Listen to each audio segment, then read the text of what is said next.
Excellency.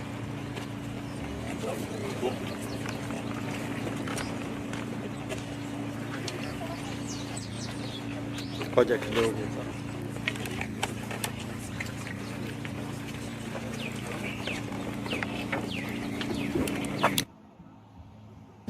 Morning. We understand we also have international media. Make yourselves as comfortable as you can. Yes. You see Deutsche Welle? Deutsch, okay. Because we are holding rates, can we go the following? I think we can all start.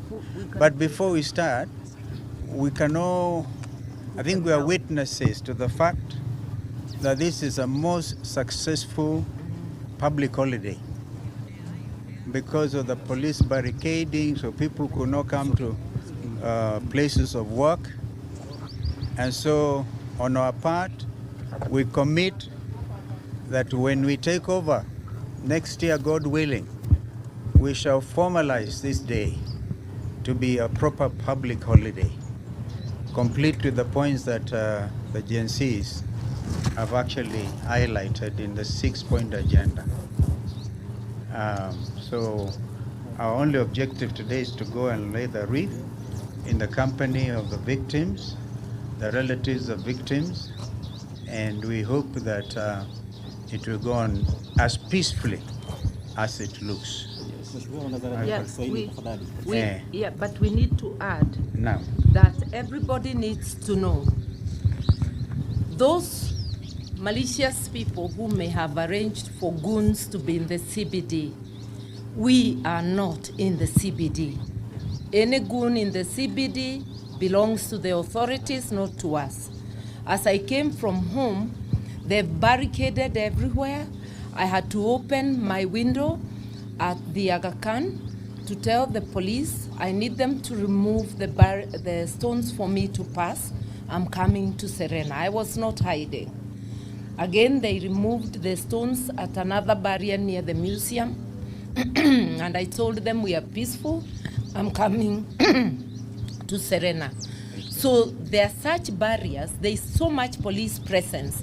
It is inconceivable that there can be any looting or any damage to property, Yes, or any attack when there is so much police presence. So we are telling you, IG and your entire police force, we expect total cover and security as we go to lay the wreaths. We are Kenyans, we are taxpayers. We are not doing anything wrong. We expect this to be peaceful. And we assert our right to do those things because it's written in the Constitution. May I thank police for making the day so successful. When you barricade roads, you are enforcing the public holiday. So heko kwenu, lakini pia muweke usalama. yes. Yeah. This is a day when we come out to remember the lives of the young people who were taken. Ask yourselves what crime those young people committed. Just to say that life had become impossible for Kenyans, and because they talked with the government refused to listen, and instead of listening, they tear gassed, they killed, and they maimed. If we were to stay behind and leave the victims to also stay in their homes, it would be a betrayal of the spirit of the young people. Mm-hmm. We are just coming out in solidarity. We are peaceful. We are not armed. Anybody with arms are not us or the families who are coming. Anybody armed, let the nation know and the whole world know. If there are any armed groups, those are not the victims' people. Those are not the leaders' people. Those are the agencies, the government agencies. The government has been talking about knowing of goons being mobilized. I suppose that they know if that was true, they should have taken action to make sure that those wounds don't gain access even to the CBD. So we're just coming in solidarity with the families, and to tell this government that you cannot avoid accountability. All these barricades are meant to make sure that nobody comes here, nobody comes to the media, so that the government can hide behind the compensation they have given. Compensation is fine, but no money can buy any life. We must press for justice for those who were killed. The police officers and anybody who was involved must be taken and prosecuted. Thank you. Wenzangu wameongea Kiingereza sana, nitaomba niongee kwa lugha ya taifa. Na niseme asante sana kwa viongozi wenzangu ambao siku ya leo kama viongozi wa upinzani wa Jamhuri ya Kenya tumejitokeza tusimame bega kwa bega na familia za wale waliathirika katika maandamano ya tarehe 25 mwezi Juni mwaka wa 2024 wakipinga ufisadi, wakisema wanataka serikali inayoajibika na demokrasia yao. Tuwashukuru wale wote kwa heshima ya wazalendo walioaga siku hii ambao mumekaa nyumbani. Hiyo pia ni njia moja ya kutoa heshima kwa hawa wazalendo wenzetu walioaga. So staying at home is also one way of protesting. Yes. And we thank all those Kenyans who are at home today, who are peacefully and with their families remembering and honoring their heroes. That too is a very special way of honoring. In fact, you have made this day a public holiday against the wishes of this very government that killed your children. We thank also the officers who have barricaded this city. The city of Nairobi is completely barricaded. It shows a paranoid government that's afraid of its own people, afraid of its own children. But we are here also to say that the constitutional right for people to protest is not dependent on the generosity of the state. And that is why we march today with the families who have come out. Amongst the families, we have the mother of Kennedy Onyango. This was the youngest victim of them all. He was only 12 years. He had almost 10 bullets in his body. The mother is here today. We are also with the mother of Rex Masai and all the other families that we march with today. So we say thank you for coming out to stand in solidarity with the families and to march with the families. We are marching to Parliament to lay these wreaths in honor of the departed heroes. And we expect security and peaceful demonstrations today. Anything happening otherwise is state-sponsored goonism, and we are telling the IG of police, we shall hold you and the officers responsible. Thank you, and God bless Kenya. Just add one thing.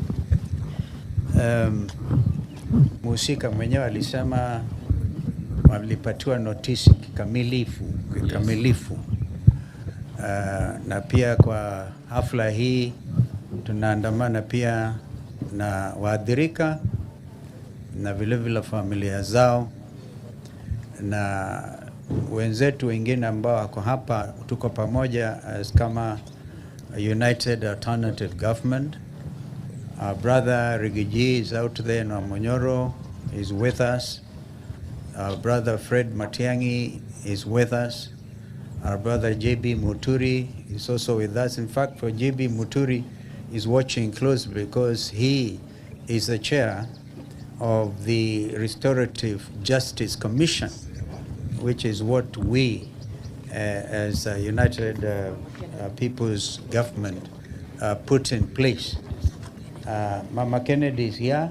Sijui kama angesema tu kitu kidogo kwa niaba ya waathirika. Okay. Kwa majina naitwa Jacinta Onyango.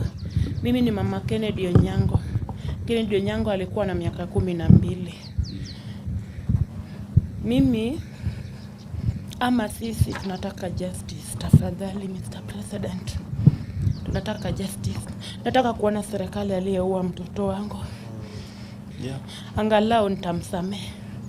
Naomba serikali uko na mkono. Ingekuwa ni mtoto wangu ameandika kitu mbaya kukuhusu, ungesaa mchukua na angesaa tia sheria. Lakini ni yale wawa, na mimi ni mtu wa chini na sina cha kufanya. Niko tu na siku ya kumkumbuka kama leo. Tafadhali leo tuache na amani, tukumbuke watoto wetu. Lakini ndiye nataka justice. Nataka kuona huyo mtu.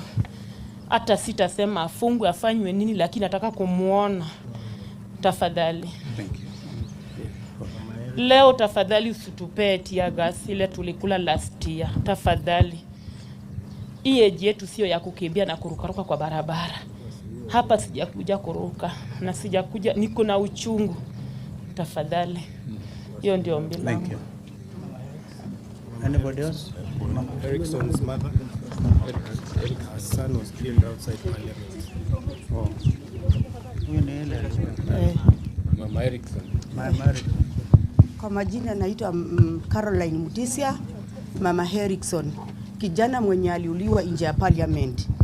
Kwa leo hii mimi nilikuwa nataka kuambia government, we just want justice from the government, above all accountability. So my son was killed today outside Parliament. I came to honor my son.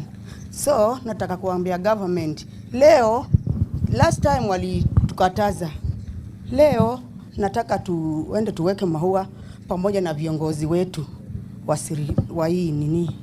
Asanteni. Mama Ibrahim, mtoto wake pia aliuliwa nje ya Parliament 2024. Kwa majina naitwa Edith Wanjiko Kamau, mtoto wangu naitwa Ibrahim Kamau Wanjiko, 19 years old, aliuliwa hapo nje ya Parliament. Kitu mimi ningeomba tu serikali, polisi wote wenye waliua watoto, polisi wa uaji, mimi ningeomba wachukuliwe hatua. Ndio next time wasiendelee kuua, sababu since 2024 mpaka leo tuko 2026 kila maandamano wanaua. Sisi tunaomba tu justice. Hiyo tu. Mama Kelvin, mtoto wake pia alipigwa na polisi akauawa. Mimi ni Mama Kevin Odhiambo, jina yangu naitwa Phoebe Akumu. Mimi naomba tu serikali awache tu leo tuende tuweke mfulawa na msumaa pale mtoto wangu aliuliwa. Mtoto wangu alikuwa bado anasoma, alikuwa na 16 years. Lakini sasa hii ako na 18. Sasa naomba tu serikali awache niende nisimame hapo nimweke kitu hata pale amelala atakumbuka. Hiyo tu ndio naomba. Mama Njeru. Mama Njeru, tutamaliza na Mama Rex. Mama Njeru, mtoto wake pia aliuliwa. Mimi naitwa Mama Njeru. Mtoto wangu aliuliwa Parliament. Huyo mtoto wangu alikuwa first born wangu. Sikuwa na tegemeo ingine yote. Alikuwa kazi mahali, alikuwa nisaidia. Tunaomba serikali justice wafanye kazi yake. Juu sasa sisi hatuna kitu tunaweza tegemea kwa dunia, tunategemea mtu mtoto. Hata tupaguza machozi hata tufanye nini? Tunataka justice kwa serikali. Asante. Mama Chege, mtoto wake alipotea 25th June 2024 na paka leo forcefully disappeared na bado hajui mtoto wake yuko wapi. Kwa majina naitwa Mary Getitia, mamake Dennis Chege. Since 2024 June, mtoto wangu sijawahi mpata mpaka wa leo. Nauliza hao wenye watoto wao wako missing wako wapi? Sababu sijamuona since from hiyo wakati mpaka now it's 2 years down the line. Nani anaweza vaa hiyo kiatu yenye ndani yangu? Mwenye amevaa hiyo kiatu ndiye anajua ile uchungu yenye anapitia since 2024 up to now. Pole, na tutamalizia na Mama Rex. As you know, Rex has taken the face of this movement. Na huyu ndio Mama Rex. We will also hear from her, alafu tuanze. Kwa majina naitwa Jillian Munyao, mamake Rex Kajike Masai. Yangu ni kusema the killer cops, kama message yangu venye nasema, compensation cannot replace accountability. Arrest the killer cops. That's the message to the government. Asante. Thank you.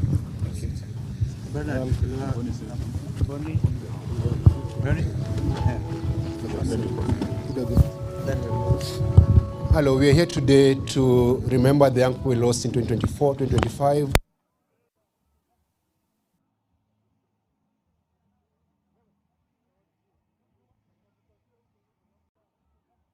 If there are any goons today who are going to try and interrupt our march,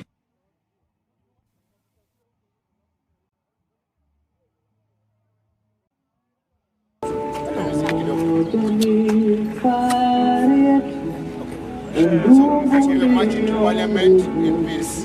You know that Ruto is very afraid of the change that is coming in this country. So as we go to Parliament, we are going there to remember those young lives that were cut short by police bullets. And we're saying money cannot replace lives. If Ruto wants to kill any people today, he can kill Charlene and George Ruto and pay them, but not young people. So we demand justice, we demand across the entire country today, people are supposed to march, but the president has locked down the country. So even if he didn't want us to have a holiday, today is a national holiday, no work, no school, as we remember the lives lost. So as we march to Parliament, we're going to march in peace and remember those who lost. Yeah. So these are flowers, eh? As you can see, we are armed with flowers, the families are here, and the leaders. And we are asking the police, you must desist from using force against peaceful protesters. We will march from here, heading towards Parliament.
Come supporters in Kenya, this has usually been the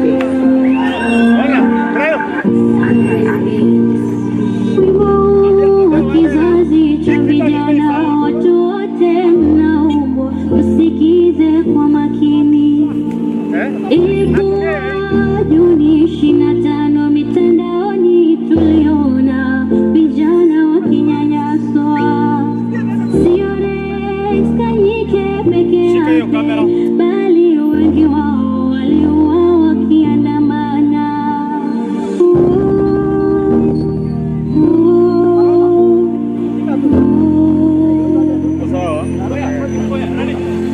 Alberto John alichukuliwa na polisi akapelekwa kwa seli huko Nairobi.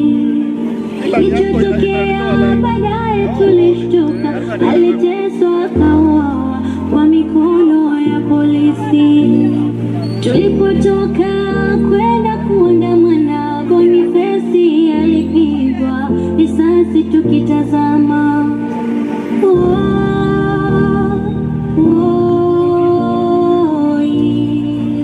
Vijana tunataka polisi wawajibike.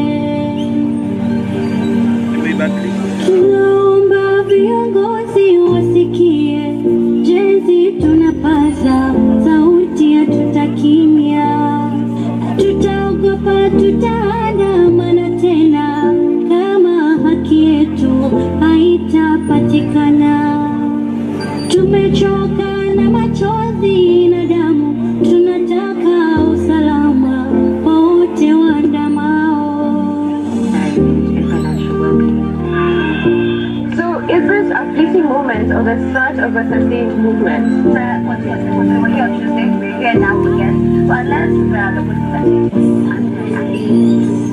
Wimbo wa kizazi cha vijana, watu wote mnaomba msikize kwa makini. Ilikuwa Juni 25, mitandaoni tuliona vijana wakinyanyaswa. Sio Kanyike peke yake, bali wengi wao waliuawa wakiandamana.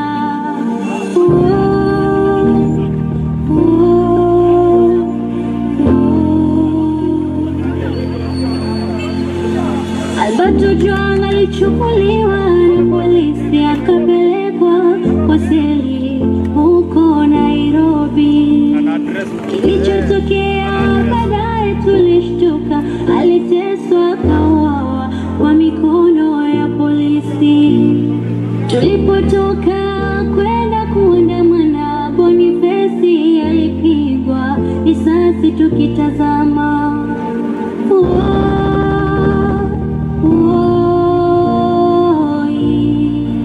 Vijana tunataka polisi wawajibike. Tunaomba viongozi wasikie, jenzi tunapaza sauti, hatutakimya, hatutaogopa, tutaandamana tena kama haki yetu haitapatikana. Tumechoka na machozi na damu, tunataka usalama kwa wote waandamao.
Kizazi cha vijana, watu wote mnaomba msikize kwa makini. Ilikuwa Juni 25, mitandaoni tuliona vijana wakinyanyaswa. Sio Kanyike peke yake, bali wengi wao waliuawa wakiandamana.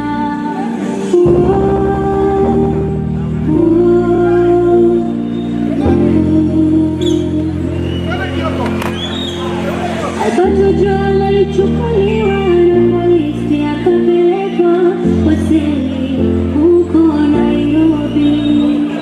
Kilichotokea baadaye tulishtuka, aliteswa kauawa kwa mikono ya polisi.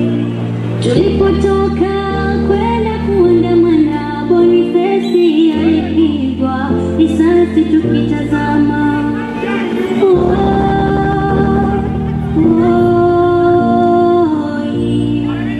Vijana tunataka polisi wawajibike.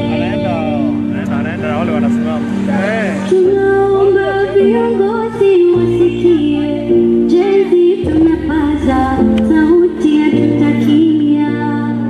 Tutaogopa, tutaandamana tena kama haki yetu haitapatikana. Tumechoka na machozi na damu, tunataka usalama wote waandamao. So is this a fleeting moment or the start of a sustained movement? Unless they actually see what we say and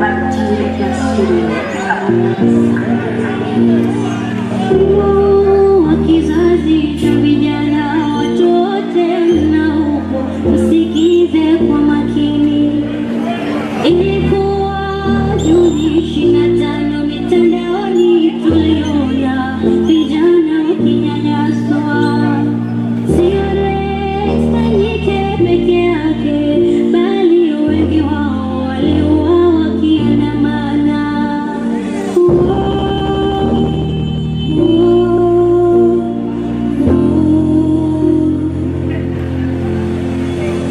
Alberto John alichukuliwa na polisi akapelekwa kwa seli huko Nairobi. Kilichotokea baadaye tulishtuka, aliteswa akauawa kwa mikono ya polisi.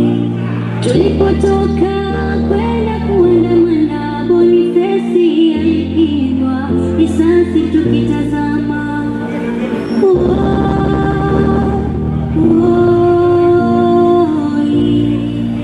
Vijana tunataka polisi wawajibike. Tunaomba viongozi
Toka aoni watu wakisimama anaenda.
Santeni, thank you.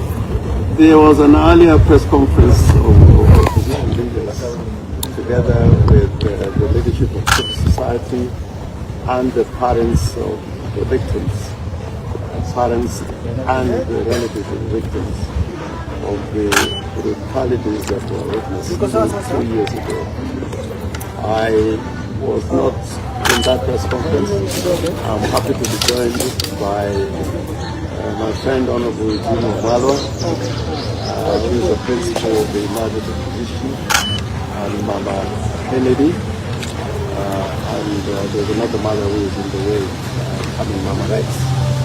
But all I wanted to say is that Kenyans have made us proud.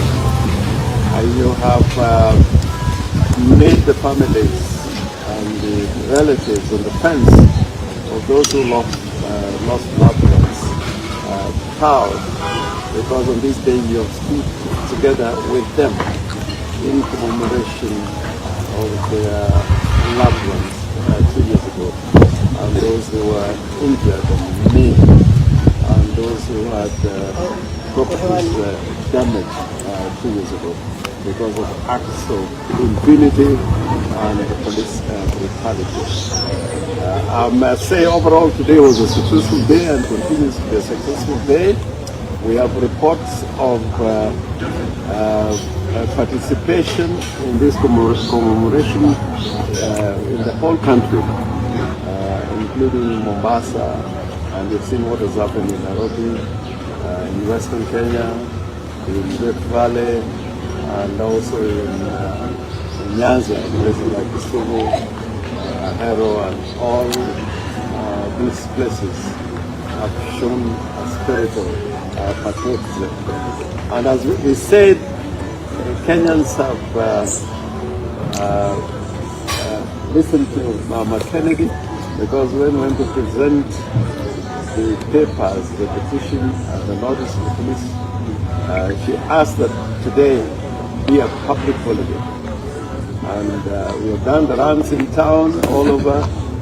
There are no activities going on, and people have either come out or stayed at home. So we want to thank Kenyans for their participation. But I've noticed in town there are goons who have been organized and they're being escorted by the police to harass those who are standing together with the families in solidarity.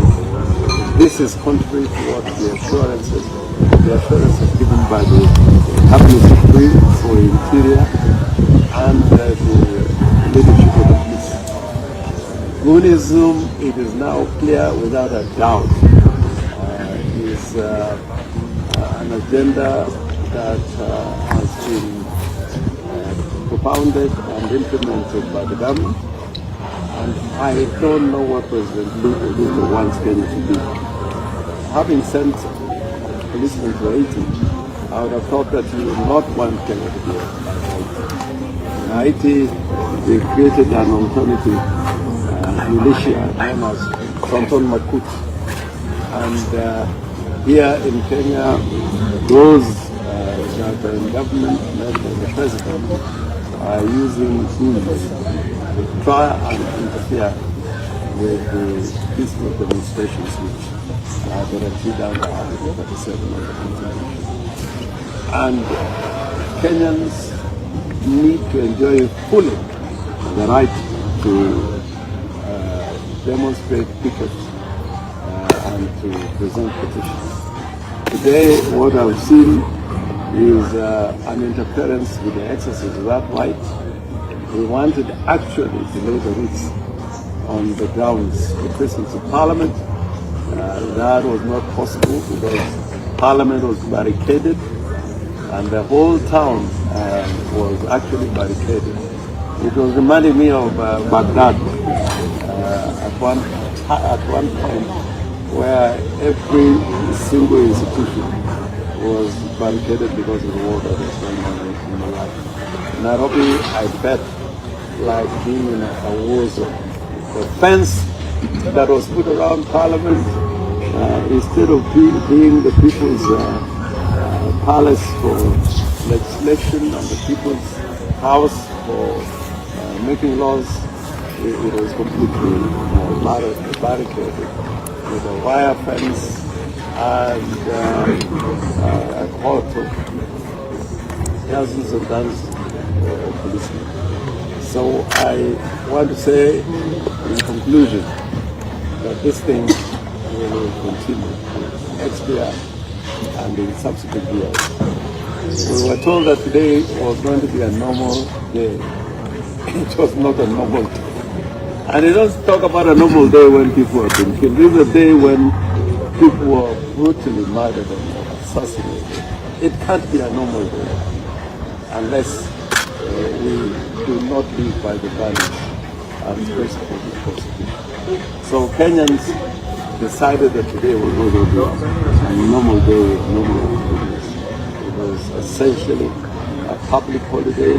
It was a day when we honored those that we lost 3 years ago.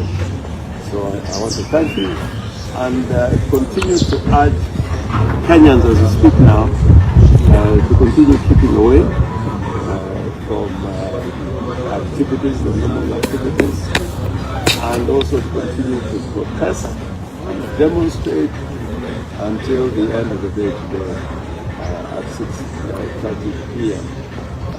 They should continue wherever they are, and they should be proud of being Kenyans, living under a constitution. It says in Article 19 that the Bill of Rights is an integral part of Kenya's democratic system. Kasongo, we have to say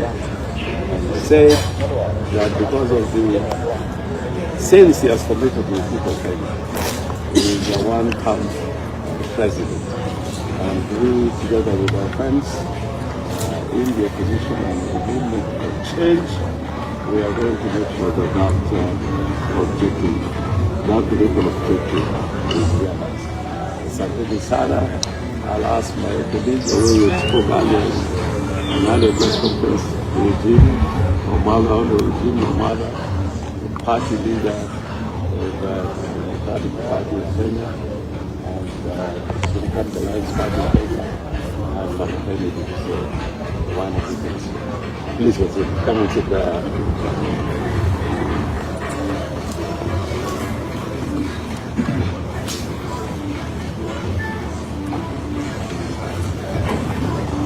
Thank you very much, Governor Orengo and the Fourth State. We had already addressed an earlier press conference before starting the march.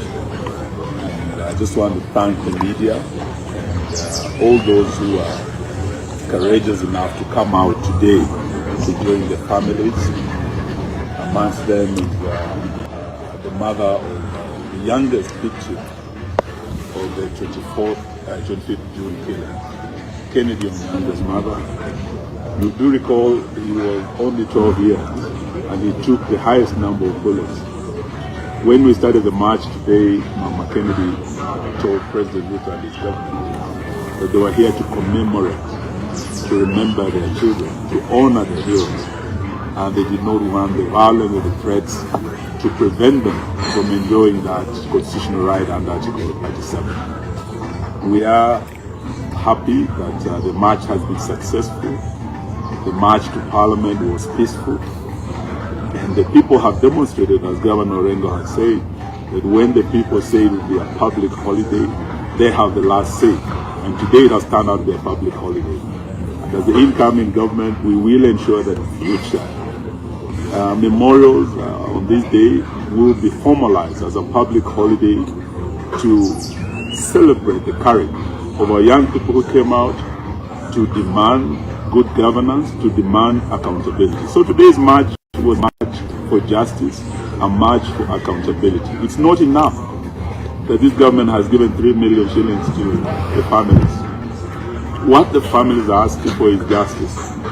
That the rogue officers who shot and killed these children, the investigations, the arrests, the prosecution be done so that each family can get justice, and that all those who misuse their firearms and who took away young lives are held to account now and in future. The other issue is that apart from the families, those who are injured, who have received some compensation, we do know that there are others who are abducted, who are tortured by the same police, who are traumatized up to now and have not recovered. Not a shilling was given to this category of victims of police violence.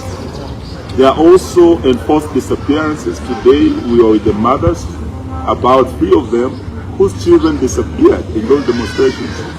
Again, this government has not deemed it fit to allocate or direct any resources towards compensation of the victims of enforced disappearances. So we will be holding hands with the families in their quest for justice, in going forward to ensure that all those victims affected, those who lost their lives and limbs, those who were abducted and tortured, and those who have disappeared never to be recovered, that all those equally deserve justice and compensation. So let me allow the mother to also speak on behalf of other parents who are still mourning their children. Asante sana.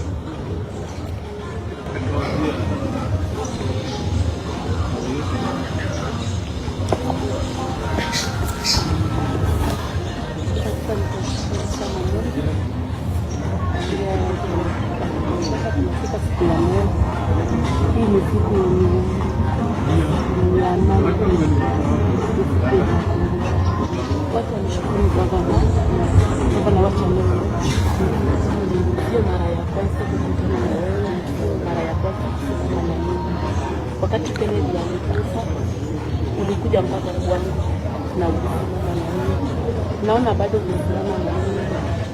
Na naona wanasema eti mnaingilia kati yetu.